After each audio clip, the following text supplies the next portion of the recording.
Billy Graham died on Wednesday, Christianity, all denominations, could use an articulate spokesman such as he. He was a man of integrity, and he was one who could respect people of other faiths, at least as he grew older, without losing his own evangelical roots. We need more great spokespersons like him. But that being said, the proclamation of the gospel and the living out of the scriptures has never been left to professionals. In fact, more often than not, it is most effectively proclaimed by ordinary and sometimes unlikely people. Take Isaac. Is it a stretch to think that Isaac was born mentally impaired? He seemed to share the qualities of people who are. He was born of elderly parents. He seemed to be naive and simple, and sometimes got into trouble because he didn't realize the consequences of his actions. He's the only man in the Bible whose parents are worried about finding him a bride.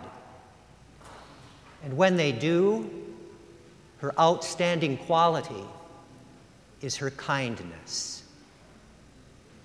Isaac was easily duped by his son Jacob, who disguised himself as his older twin brother Esau and stole a blessing from him. And then there is the name itself, Isaac, which loosely translated means one who is laughed at, or you've got to be kidding. And I wonder if Abraham and Sarah at the birth of Isaac thought that this was some kind of cruel joke. This child was supposed to be the father of a great nation, greater than all the stars in the heaven, and he was supposed to make them proud. And so I can understand perhaps why Abraham would entertain sacrificing his son.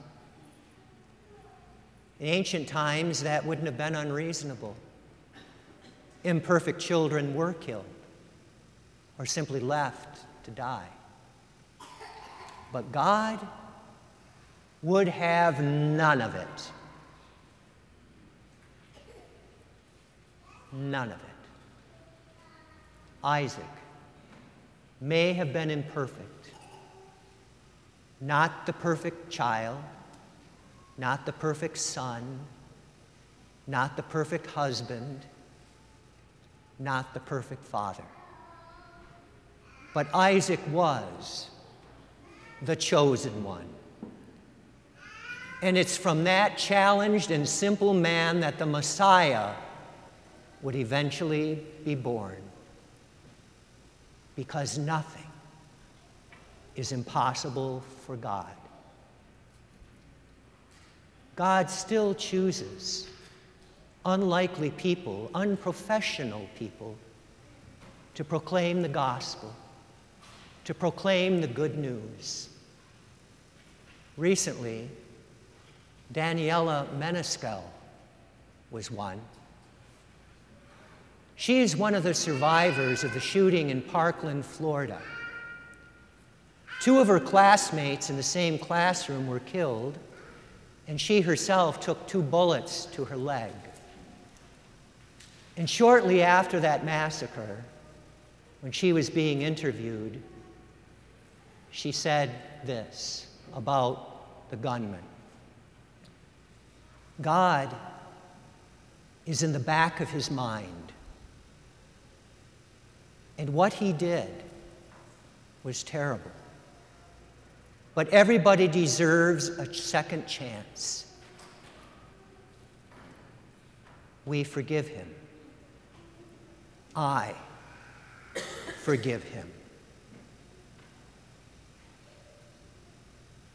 She may not have realized it, but she was echoing Jesus' last words on the cross when he forgave his killers. And because of her own faith, and because of her willingness to confront her own fear, her pain, perhaps her hatred, her wounded leg,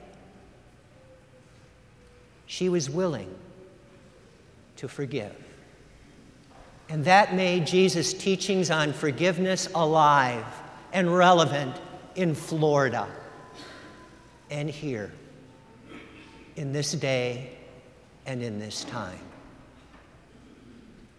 God continues to choose unlikely people to witness to the presence of Christ. And they are around us here this morning.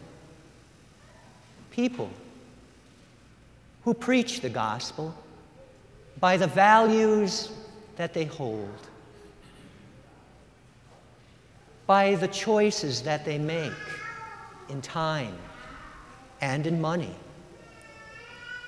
in the way that they relate to one another, in the way that they are receptive to the challenges of grace, like forgiveness, in the way that they balance prayer and work and leisure, and in the way that they trust and depend on God because of their own imperfections or because of the tragedies that life sometimes throws at us.